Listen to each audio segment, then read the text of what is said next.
Welcome class. हम endocrine glands के बारे में पढ़ रहे थे और इस क्रम में हमने एड्रिनल और थायराइड पैराथायराइड ग्लैंड्स जो हैं वो पढ़ ली हैं। और अब हम आते हैं एड्रिनल ग्लैंड या अधिवृक्क ग्रंथि पर। तो अधिवृक्क ग्रंथियां जो हैं इसके बारे में हम एक परिचय ले लें इसके पहले कि अधिवृक्क ग्रंथियां प्रोटोकॉर्डेट को छोड़ करके और सभी कशेरुक जंतुओं के अंदर ये पाई जाती है। जैसे पेट्रोमाइजोन की अगर हम बात करें तो उसके अंदर ये इंटरडिनल बॉडीज या अंतर्वृक्ककाय और क्रोमोफिर ऊतक के रूप में पाई जाती है। और मछलियों में जो ऊतक हैं इसके वो अलग अलग स्थित होते हैं, अंतर्वृक्ककाय, वृक्ककाय के पश्च सिरे के मध्य में, तथा जो क्रोमोफोर जो जिसको हम कह रहे हैं क्रोमोफिर ऊतक, ये पृष्ठमाधमनी और कॉर्डिनल शिराओं के बीच में होता है। जैसे जैसे जंतुओं का विकास होता गया, शारीरिक अंगों का भी इसी क्रम में विकास होता है।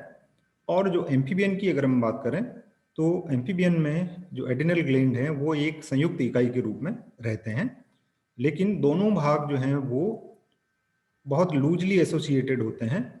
यानी कि इसको अगर हम कहें कि ये शिथिल रूप से अंतर्गुंथित जो हैं वो होते हैं। इसके बाद हम आते हैं रेप्टाइल में। तो ये रेप्टाइल में दोनों भाग जो हैं इसके वो टाइटली जॉइंटेड जो हैं वो होते हैं। इसी तरह से बर्ड्स में भी ये टाइटली जॉइंटेड होते हैं और कॉर्टेक्स और मेडुला से मिलकर के और ये बनी हुई होती है। इस ग्रंथि की खोज जो है वो यूस्टेकियस के द्वारा की गई थी और ये पता लगाया W.B. कैनन ने कि ये जो ग्लैंड है वो एक अंतःस्रावी प्रकार की ग्रंथि होती है। इसका स्ट्रक्चर अगर हम देखें तो इसमें प्रत्येक जो प्राणी है उसकी अगर हम बात करें तो ये 2 एड्रिनल ग्लैंड होती हैं near the top of each kidney. इस डायग्राम में देखिए आप यहाँ पर, ये दोनों आपकी किडनी हैं। इस किडनी के टॉप के ऊपर आपका एड्रिनल ग्लैंड जो है वो लगी हुई रहती हैं। इसके परिवर्धन की बात अगर हम करें तो इसका बाहरी भाग जो है वो कॉर्टेक्स होता है, अंदर वाला मेडुला होता है। इसका एक ट्रांसफर सेक्शन भी मैं आपको दिखाने का प्रयास करूंगा। जो कॉर्टेक्स है उसका ओरिजिन मेसोडर्म से होता है, जबकि जो मेडुला है उसका ओरिजिन एक्टोडर्म से होता है। तो दोनों भाग जो हैं वो 2 प्रकार की अंतःस्रावी ग्रंथियों को बताते हैं। जो इनर पार्ट है इसका मेडुला है, ये हार्मोन सिक्रीट करता है, जैसे कि आपका एड्रेनलिन जिसको कि हम एपिनेफ्रिन कहते हैं, जो कि हमारा रक्त का दाब, हार्ट की रेट, स्वेटिंग यानी पसीना और दूसरी एक्टिविटीज को रेगुलेट करता है। इसके साथ साथ ये हमारा सिंपैथेटिक नर्वस सिस्टम, परानुकंपी तंत्रिका तंत्र, उससे की एक्टिविटीज को भी ये रेगुलेट जो है वो, other activities also regulated by sympathetic nervous system. ऐसी क्रियाविधियां जो कि सिंपैथेटिक नर्वस सिस्टम से रेगुलेट होती हैं उनके ऊपर भी इसका नियंत्रण जो है वो रहता है। तो मेडुला की जो हम बात कर रहे थे कि इसका परिवर्धन जो है वो एक्टोडर्मल कोशिकाओं से होता है, जो कि वास्तव में न्यूरल क्रेस्ट से उत्पन्न होती है। और अगर आपको याद हो, फर्स्ट ईयर में आपने पढ़ा है इसके बारे में ऑर्गेनोजेनेसिस में, कि आपका जो सिंपैथेटिक नर्वस सिस्टम की गैंग्लियन सेल्स हैं वो भी इसी न्यूरल क्रेस्ट वाले भाग से उत्पन्न होती है। तो कार्यकीय रूप से हम ये कह सकते हैं कि सिंपैथेटिक नर्वस सिस्टम के गैंग्लियंस और एड्रिनल ग्लैंड का जो मेडुला वाला भाग है ये एक दूसरे के समजात होते हैं। तो इनमें जो सेल्स हैं, कोशिकाएं हैं इनमें, उनमें जो साइटोप्लाज्म है इनका वो कणिकीय होता है, यानी कि उसमें कणिकाएं पाई जाती हैं जो कि क्रोमेटिन अभिरंजन से की जाती है, इसलिए इनको क्रोमेफिर सेल्स जो हैं वो कहते हैं। ये जो ग्रंथि है इसको आप देख रहे हैं, एक त्रिभुजाकार पीले रंग की टोपी के समान ये किडनी के ऊपर लगी हुई रहती है और ये नर में थोड़ी सी बड़ी होती हैं और प्रत्येक का भार 5 ग्राम के लगभग ये होता है। इसके चारों ओर आपका कैप्सूल जो है वो होता है, इसको भी हम डिटेल में पढ़ेंगे। उसके पहले हम देख लेते हैं इसका कि जो आउटर पार्ट है ये अलग अलग प्रकार के हार्मोन सिक्रीट करता है, जिनमें कि कॉर्टिकोस्टेरॉइड, कॉर्टिसोन लाइक हार्मोन है ये, जैसे कि कॉर्टिसोल, और मिनरलोकॉर्टिकोइड जो एल्डोस्टेरोन है, जो कि ब्लड प्रेशर को कंट्रोल करने के काम में आता है, और इसके अलावा ये लवण और पोटेशियम आयन की कंसंट्रेशन को भी रेगुलेट करता है। ये एंड्रोजन जो हार्मोन है, नर हार्मोन जिनको कहते हैं, उनके सिक्रीशन में भी एक इंपॉर्टेंट रोल प्ले करती है।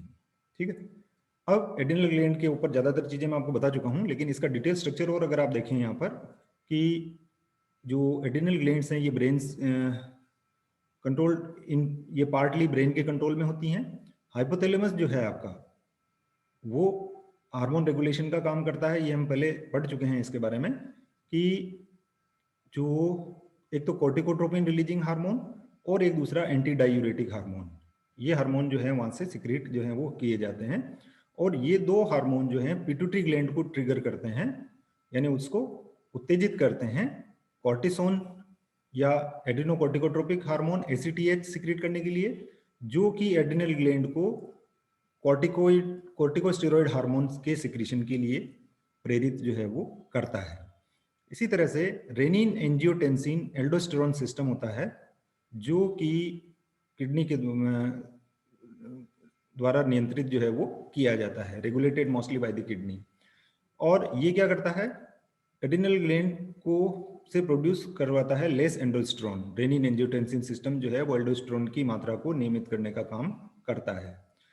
इसके अलावा जो कोर्टिकोस्टेरॉइड जो हैं हमारे शरीर में आवश्यकता जैसे जैसे होती है, उनकी मात्रा को नियंत्रित करने का काम इसके द्वारा किया जाता रहता है। इसके जो लेवल हैं वो अर्ली मॉर्निंग में हाई रहते हैं, और then later in the day when the body is stressed from illness and otherwise the level of corticosteroid increase dramatically। अगर आप किसी तनाव में हैं और हमारी जो बॉडी है वो बीमार है, शरीर में किसी प्रकार की बीमारी है, तब कॉर्टिकोस्टेरॉइड का मात्रा जो है वो बढ़ जाती है। यहाँ पर वापस आपको इस ग्लैंड की पोजीशन जो बताई गई है कि ये एड्रिनल ग्लैंड ऊपर एक केप लाइक स्ट्रक्चर के रूप में होती है, येलो कलर में होती है, ये किडनी है आपकी। एड्रिनल ग्लैंड को अगर आप देखें, अगर हम इसका सैजिटल सेक्शन काटते हैं तो ये तो किडनी वाला भाग हो गया है आपका, और ये जो बाहर वाला भाग है ये आपका कॉर्टेक्स कहलाता है, और भीतर वाला भाग जो है ये मेडुला है, और इसके चारों ओर एक कैप्सूल जो है वो पाया जाता है। तो पार्ट्स की हम बात कर रहे थे कि कॉर्टेक्स होता है एक, और एक मेडुला जो है वो होता है। दो भागों में हमने इसको विभक्त किया है। जैसे मैंने आपको कहा था कि इसका एक सेक्शन दिखाने का प्रयास करेंगे आपको, तो ये एड्रिनल कॉर्टेक्स है। एड्रिनल कॉर्टेक्स की अगर हम बात करें यहाँ पर, ये लेयर्स ऑफ कॉर्टेक्स, ये एड्रिनल ग्लैंड के परिधि के ऊपर वाला पाया जाने वाला भाग है, जैसा कि मैंने पिछली स्लाइड में आपको यहाँ पर दिखाया था, जो कि हमारे बॉडी में स्ट्रेस को मीडिएट करता है। किस प्रकार से?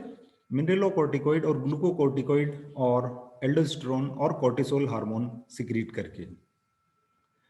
ये एंड्रोजन सिंथेसिस की एक सेकेंडरी साइट है, ये भी मैंने आपको यहाँ पर बताया था। मैं जो भी आपको कह रहा था कि सबसे बाहर जो है कैप्सूल का आवरण जो है वो पाया जाता है, और उसके बाद अंदर की ओर वाला जो भाग है वो जोना ग्लोमेरुलोसा, फिर जोना फेसिकुलेटा, और फिर जोना रेटिकुलेटा, और फिर इसके बाद में यहाँ से आपका ये मेडुला वाला भाग जो है ये स्टार्ट हो जाता है। तो हम कह सकते हैं कि हम इसको कॉर्टेक्स को तीन भागों के अंदर डिवाइड कर सकते हैं, जोना ग्लोमेरुलोसा, जोना फेसिकुलेटा और जोना रेटिकुलरिस। ये वाले भाग जो हैं इसके हो गए हैं। ये आपका एड्रिनल कॉर्टेक्स है। ओके, इसकी जो लेयर्स हैं उनकी अगर हम बात करें, सबसे ऊपर वाला भाग जोना ग्लोमेरुलोसा, ये क्या करता है? मिनरलोकॉर्टिकोइड्स जैसे कि आपका एल्डोस्टेरोन हार्मोन, उसका निर्माण इसके द्वारा सिक्रीशन किया जाता है। बीच वाला भाग मिडिल कॉर्टिकल लेयर, जिसको हम जोना फेसिकुलेटा कह रहे हैं, ये आपका ग्लूकोकॉर्टिकोइड्स जैसे कि कॉर्टिसोल हार्मोन का सिक्रीशन करता है। और एक सबसे भीतर वाला भाग कॉर्टेक्स का, जिसको कि हम जोना रेटिकुलरिस कह रहे हैं, पीछे वाले डायग्राम में देखिए ये वाला भाग जोना रेटिकुलरिस, ये इसके बाहर की तरफ आएंगे तो जोना फेसिकुलेटा, और सबसे बाहर आपका जोना ग्लोमेरुलोसा, और उसके ऊपर आपका कनेक्टिव टिश्यू योजी ऊतक का बना हुआ कैप्सूल इसके ऊपर पाया जाता है। तो जो सबसे भीतरी वाला भाग है कॉर्टेक्स का, ये आपका वीक एंड्रोजेंस जैसे कि आपका डिहाइड्रोपी एंड्रोस्टेरॉन और एंड्रोस्टेरॉन का सिक्रीशन इसके द्वारा किया जाता है। इसको अगर हम देखें यहाँ पर कि जो रेटिकुलर सेल्स हैं ये सभी एनिमल में हमेशा डिस्टिंग्विशेबल नहीं होती है, यानी कि जो रेटिकुलरिस वाला जो पार्ट है यानी डीपेस्ट पार्ट जिसको हम कह रहे हैं, ये सभी जंतुओं में अलग से सेपरेट थर्ड लेयर के रूप में नहीं पाया जाता है। रोडेंट्स में जैसे हम बात करें तो रेटिकुलरिस जो है वो भी डीजनरेट जो है वो हो जाता है, रेटिकुलरिस डीजनरेट हो जाता है।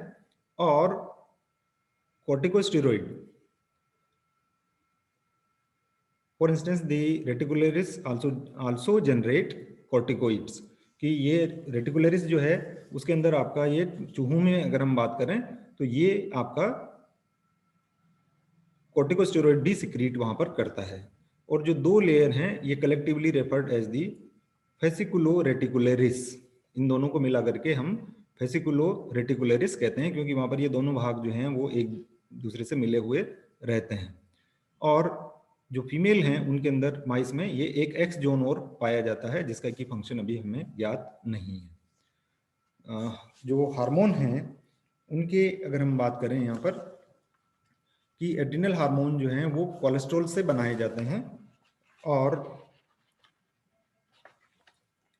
इसको डिटेल से भी हम बाद में लेंगे। जो प्रोजेस्टेरोन है ये एक तो ये हो गया, और जो हार्मोन का जो प्रोडक्शन है, जो एड्रिनल कॉर्टेक्स जो है वो अलग अलग प्रकार के कॉर्टिकोस्टेरॉइड हार्मोन का सिक्रीशन जो है वो करता है। एक हो गया आपका मिनरलोकॉर्टिकॉइड्स, दूसरा ग्लूकेकॉर्टिकॉइड्स और तीसरा एंड्रोजन। पहले हम बात करें मिनरलोकॉर्टिकॉइड्स की। जो मिनरलोकॉर्टिकॉइड्स हार्मोन है ये जोना ग्लोमेरुलोसा के द्वारा बनाए जाते हैं, और जो मिनरलोकॉर्टिकॉइड्स जैसे कि आपका एल्डोस्टेरोन जो है वो एक प्राइमरी मिनरलोकॉर्टिकॉइड है। इसका जो सिक्रीशन है ये रेगुलेट किया जाता है by oligopeptide angiotensin second. Angiotensin second जो है, और आप जानते हैं कि एंजियोटेंसिन सेकेंड जो है वो एंजियोटेंसिन 1 के द्वारा जो है वो कंट्रोल किया जाता है, और ये रेनिन के द्वारा नियंत्रित होता है। तो इस तरह से renin, then angiotensin first and then angiotensin second. तो ये एंजियोटेंसिन सेकेंड जो है वो अल्टीमेटली आपका मिनरलोकॉर्टिकॉइड एल्डोस्टेरोन के सिक्रीशन को नियमित करने का काम करता है।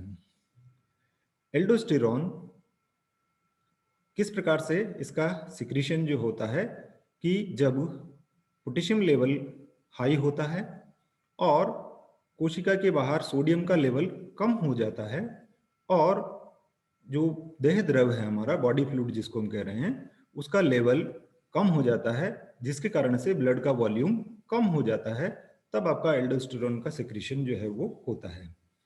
ये मेटाबॉलिज्म को प्रभावित करता है। किस प्रकार से? It increase urinary excretion of potassium ion, की हम बात कर रहे थे कि पोटेशियम आयन का सिक्रीशन हाई हो रखा है, तो ये यूरिन के द्वारा इनका सिक्रीशन बढ़ा देता है। इसी तरह से ये सोडियम आयन का जो इंटेस्टाइनल लेवल है उसको ये बढ़ा देता है, interstitial level of sodium ion, अंतराली द्रव में सोडियम आयन की सांद्रता को ये बढ़ाता है, और ये ब्लड में वाटर रिटेंशन करवाता है, यानी कि उसमें पानी की मात्रा को ये बढ़ा देता है। किस प्रकार से ये क्रिया करता है? इसका मोड ऑफ एक्शन अगर हम देखें यहाँ पर, तो मिनरलोकॉर्टिकॉइड्स जो हैं वो एक मैकेनिज्म से स्लो जो मैकेनिज्म है जीनोमिक मैकेनिज्म उसके द्वारा ये नियंत्रित किए जाते हैं न्यूक्लियर रिसेप्टर्स के द्वारा। और इसके अलावा एक फास्ट नॉन जीनोमिक मैकेनिज्म होता है जो कि मेम्ब्रेन के ऊपर जो रिसेप्टर्स हैं और उनसे जो सिग्नल उनको मिलते हैं उसको हम कहते हैं सिग्नल कैस्केड। सेल सिग्नलिंग में आप इसको हायर क्लासेज में और डिटेल से इसके बारे में पढ़ेंगे। जो जीनोमिक मैकेनिज्म है उसको डिटेल में इसको इतना नहीं लेते हुए हम बात करते हैं इसके बारे में। मिनरलोकॉर्टिकॉइड जो है सोडियम और पोटेशियम आयन के ऊपर अपना प्रभाव जो है ये रखता है, और कोशिका बाह्य तरल के ऊपर ये प्रभाव रखता है। और जो एल्डोस्टेरोन है उसका जो सिक्रीशन है उसके ऊपर इसका प्रभाव होता है। उसका नियंत्रण ये करता है रेगुलेशन ऑफ एल्डोस्टेरोन सिक्रीशन। तो एल्डोस्टेरोन का नियंत्रण किस प्रकार से होता है, इसके अनेक मत हैं। पहला ये कि जो आपका एडेनोहाइपोफाइसिस है पिट्यूटरी का, वो एसीटीएच एल्डोस्टेरोन के नियंत्रण से सीधा संबंध रखता है, लेकिन ये प्रभाव जो है वो कमजोर प्रकार का होता है, क्षीण प्रकार का होता है। क्रिया किस प्रकार से होती है ये भी हमें नहीं पता है। दूसरा जो मैंने बताया था अभी आपको कि सोडियम और पोटेशियम की सांद्रता, कोशिका बाह्य तरल की मात्रा, रक्त दाब में कमी, इन कारकों के द्वारा ये नियंत्रित होता है। अभी पिछली स्लाइड में मैंने आपको इसके बारे में बताया था कि किस प्रकार से ये इसके सिक्रीशन को नियंत्रित जो है वो करता है। ये यहाँ बताया था मैंने आपको कि एक्स्ट्रा सेलुलर सोडियम लेवल, लो फ्लूइड लेवल और ब्लड वॉल्यूम। और दूसरा एक और मत है कि जो डाइनसेफेलॉन है हमारा ब्रेन का पार्ट, वहाँ जो रक्त जा रहा है उसमें कमी अगर आ जाती है तो एड्रीनोग्लोमेरुलोट्रोपिन नामक एक पदार्थ जो है वो वहाँ से सिक्रीट किया जाता है, जिसके कारण से एल्डोस्टेरोन बढ़ जाता है। और एक आपका एंजियोटेंसिन सिस्टम जो है, रेनिन एंजियोटेंसिन सिस्टम, जो कि मैंने आपको यहाँ पर बताया है, उसके द्वारा इसका नियंत्रण जो है वो होता है। ठीक है। दूसरा जो हार्मोन है उसकी अगर हम बात करें, ग्लूकोकॉर्टिकॉइड्स। जो आपका ग्लूकोकॉर्टिकॉइड्स हैं वो किस प्रकार से आपका प्रभाव इनका रखते हैं, तो हमने ये बताया है आपको कि ये जोना फेसिकुलेटा के द्वारा सिक्रीट जो है वो किए जाते हैं ग्लूकोकॉर्टिकॉइड्स। इनमें कॉर्टिसोल, कॉर्टिकोस्टेरोन और कॉर्टिसोन हार्मोन जो हैं वो आते हैं। कॉर्टिसोल, कॉर्टिकोस्टेरोन, ठीक है। ह्यूमन बींग्स में जो प्राइमरी ग्लूकोकॉर्टिकॉइड्स रिलीज होता है वो कॉर्टिसोल है और कॉर्टिकोस्टेरोन है। कुछ दूसरे एनिमल्स के अंदर ये सिक्रीट होने वाला ग्लूकोकॉर्टिकॉइड्स है। इसका जो रेगुलेशन है वो एसीटीएच हार्मोन, जो कि एंटीरियर पिट्यूटरी के द्वारा सिक्रीट किया जाता है, उससे होता है। जब ये अपने टारगेट के ऊपर जाता है तो कॉर्टिसोल मेटाबॉलिज्म को बढ़ाता है। ठीक है। तो कॉर्टिसोल हार्मोन का उपापचय के ऊपर प्रभाव जो है वो पड़ता है। किस प्रकार से ये प्रभाव जो है वो होता है, इसके कई तरीके हैं। कि सबसे पहले ये हमारी शरीर से, हमारे बॉडी से अमीनो एसिड को रिलीज जो है वो करवाता है। दूसरा, हमारे शरीर में जो स्टोर्ड फैट है, वसा जो संचित करके और रखी गई है एडिपोज टिश्यू में, उसको ये ब्रेक डाउन करवाता है, उसको तोड़ता है। तो इसका मतलब ये जो प्रोसेस कहलाता है लिपोलाइसिस। इस प्रक्रिया को लिपोलाइसिस कहा जाता है। लिपो यानी लिपिड, लाइसिस यानी विघटन, यानी ये इसके विघटन का काम करता है। इसी तरह से ये ग्लूकोनियोजेनेसिस को बढ़ाता है। क्या मतलब हुआ इसका? Production of glucose from newly release amino acid and lipid, कि जो अमीनो एसिड और लिपिड्स रिलीज हुए हैं उनसे ये ग्लूकोज का निर्माण जो है वो करवाता है। नेक्स्ट, कि ये ब्लड ग्लूकोज लेवल को इंक्रीज करता है जब हम तनाव में होते हैं। किस प्रकार से? कि ये जो फैट सेल्स हैं, जो वसा कोशिकाएं हैं एडिपोज टिश्यू की, उनसे और जो मसल्स पेशियां हैं उनके द्वारा लिए जाने वाले ग्लूकोज की मात्रा को ये कम करता है।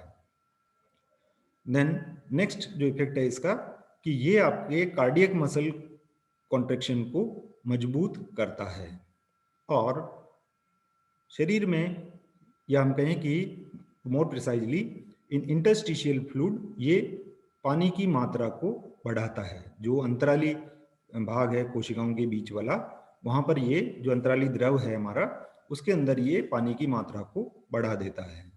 और इसके अलावा ये एंटी इन्फ्लेमेटरी, यानी जो सूजन जो आती है उसके अलावा ये एंटी एलर्जिक इफेक्ट भी रखता है।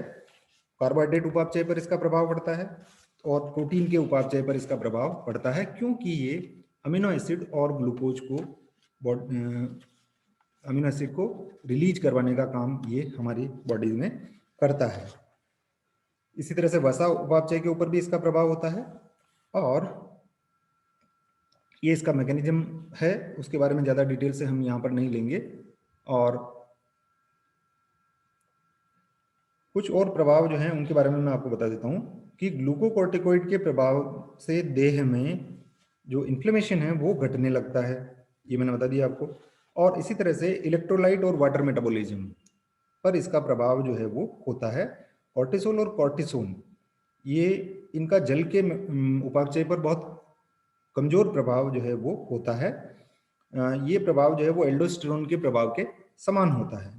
तो ये सोडियम आयन के संरक्षण में पोटेशियम आयन का वृक्क द्वारा निष्कासन करने के प्रभाव को उत्पन्न करते हैं, कि ये इसका मतलब ये हुआ है कि ये आपके किडनी से पोटेशियम आयन का निष्कासन जो है वो बढ़ाते हैं और डाईयूरेसिस में वृद्धि करते हैं, यानी मूत्र की मात्रा जो है वो बढ़ती है। इसी तरह से डीऑक्सीकॉर्टिकोस्टेरोन ये कोशिकाओं के बाहर जो द्रव है उसमें जल की मात्रा में कमी करते हैं, और कॉर्टिसोल जो है वो इसके अपोजिट करता है। तो कॉर्टिसोल ग्लूकोकॉर्टिकोइड के साथ में मिलकर के वृक्क नलिकाओं में एडीएच हार्मोन के विरोध करने का काम करता है। ठीक, तो इसके और अन्य जो प्रभाव हैं उसके बारे में हम बाद में और चर्चा करेंगे। मिनरलोकॉर्टिकोइड हो गया आपका, ग्लूकोकॉर्टिकोइड हो गया, दो मुख्य हार्मोन जो हैं वो इसके साथ में क्रिया करते हैं। और एक तीसरा आता है आपका गोनेडोकॉर्टिकोइड्स, जिसके बारे में हम बात कर रहे थे, गोनेडोकॉर्टिकोइड्स या जिनको हम एंडोजन कह रहे हैं। इनको एंडोजन हार्मोन और टेस्टोइड्स भी कहा जाता है। और इसके अंदर बहुत सारी एक्टिविटीज जो आती हैं, जो कि आपका नर जननांग उनका परिवर्धन और सेकेंडरी सेक्सुअल कैरेक्टर का नियंत्रण इसके द्वारा किया जाता है। एंडोजन की खोज सबसे पहले 1936 के अंदर जो है वो हुई थी। और एंडोजन जो हैं वो ओरिजिनल एनाबोलिक स्टेरॉइड्स हैं, और ये प्रिकर्सर हैं सभी एस्ट्रोजेंस के। जो फीमेल सेक्स हार्मोन है उसका प्रिकर्सर ये होता है। सबसे वेल नोन, सबसे ज़्यादा जाना जाने वाला जो एंड्रोजन है वो है आपका टेस्टोस्टेरोन हार्मोन।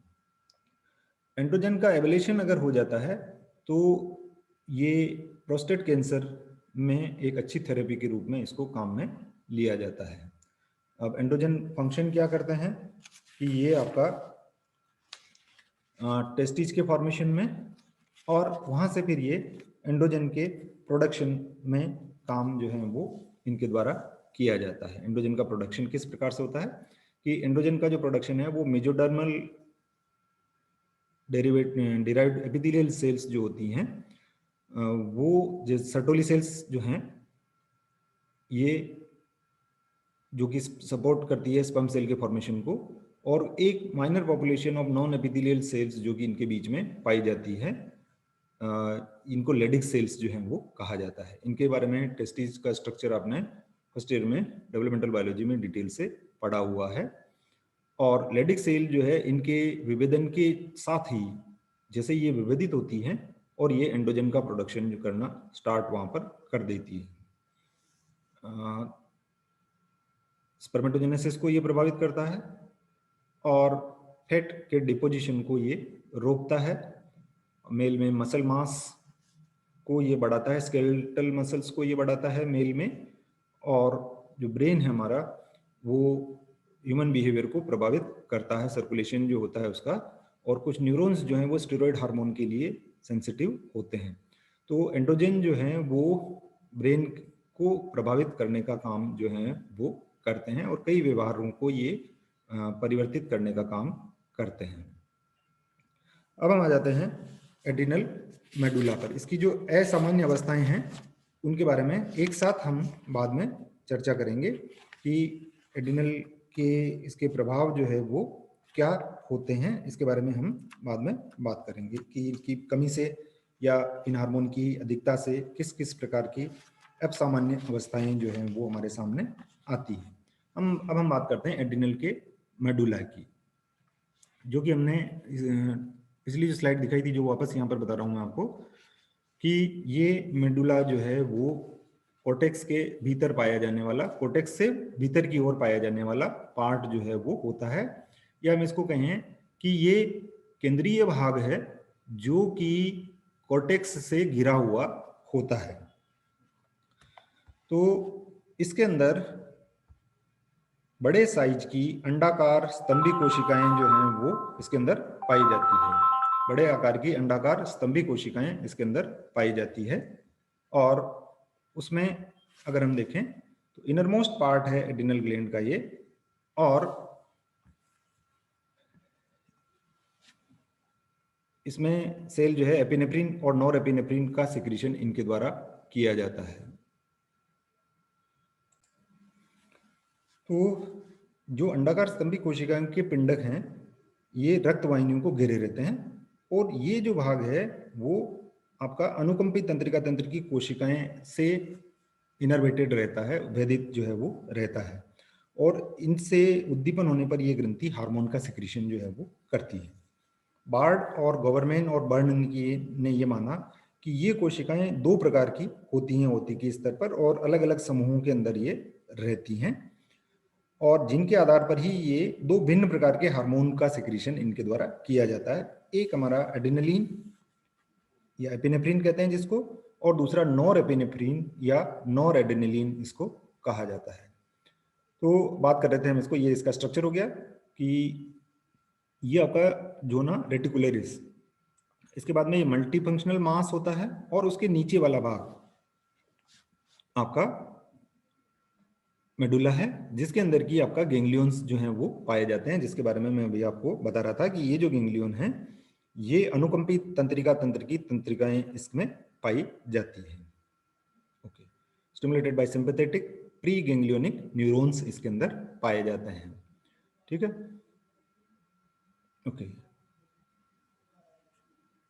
ये हार्मोन सिक्रीशन का काम जो है वो करती है, और अभी मैं बता रहा था आपको कि ये इसके द्वारा एपिनेफ्रिन और नॉर एपिनेफ्रिन हार्मोन का सिक्रीशन इसके द्वारा किया जाता है। जो हार्मोन है एपिनेफ्रिन, इसको एड्रेनलिन हार्मोन भी कहा जाता है, और ये काम क्या करते हैं इसको अगर हम देखें यहाँ पर कि ये हार्ट रेट को बढ़ाता है और हार्ट के संकुचन को ये बढ़ाता है, जिसके कारण से ब्लड का फ्लो जो है वो बढ़ता है मसल्स और ब्रेन को, और उसके कारण से जो हमारी स्मूथ मसल हैं वो रिलैक्स होती हैं, और ये ग्लाइकोजन को ग्लूकोज के अंदर कन्वर्ट करने का काम भी करता है, जो कि आपका लीवर के अंदर होता है, और भी कई अन्य क्रियाएं इसके द्वारा की जाती हैं।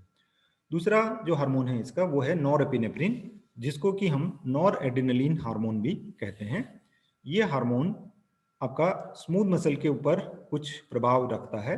इसके अलावा जो मेटाबॉलिक प्रोसेस हैं हमारे उपापचयी प्रक्रियाएं हैं, और जो कार्डियक आउटपुट है, ये मैंने आपको बताया था जब हम सर्कुलेशन पढ़ रहे थे उस समय पर, लेकिन इसमें स्ट्रॉन्ग वेसोकॉन्ट्रैक्टिव इफेक्ट्स जो हैं वो रखता है, जिसके कारण से ब्लड प्रेशर बढ़ता है। तो इसको समझिए आप वापस एक बार कि ये रक्त से इकाई समय में निकलने वाले रक्त की हृदय से इकाई समय में निकलने वाले रक्त की मात्रा को बढ़ाता है, और जो आपकी शिरा और धमनियां हैं उनका ये संकुचन करने का काम करता है। तो ये दोनों प्रभाव मिल करके और ब्लड प्रेशर को बढ़ाने का काम इनके द्वारा किया जाता है।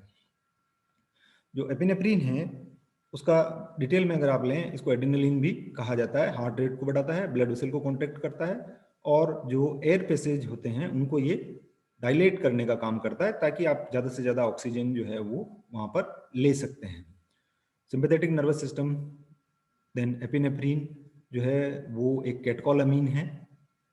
रासायनिक रूप से अगर इसको हम देखें तो ये एक कैटकोलामीन जो है वो होता है, जिसका कि हमने यहाँ पर इसका स्ट्रक्चर जो है वो पता रखा है, और IUPAC नाम जो है वो भी यहाँ पर दिया हुआ है इसका, R41 hydroxy 2 methyl amino ethyl benzene 1,2 diol.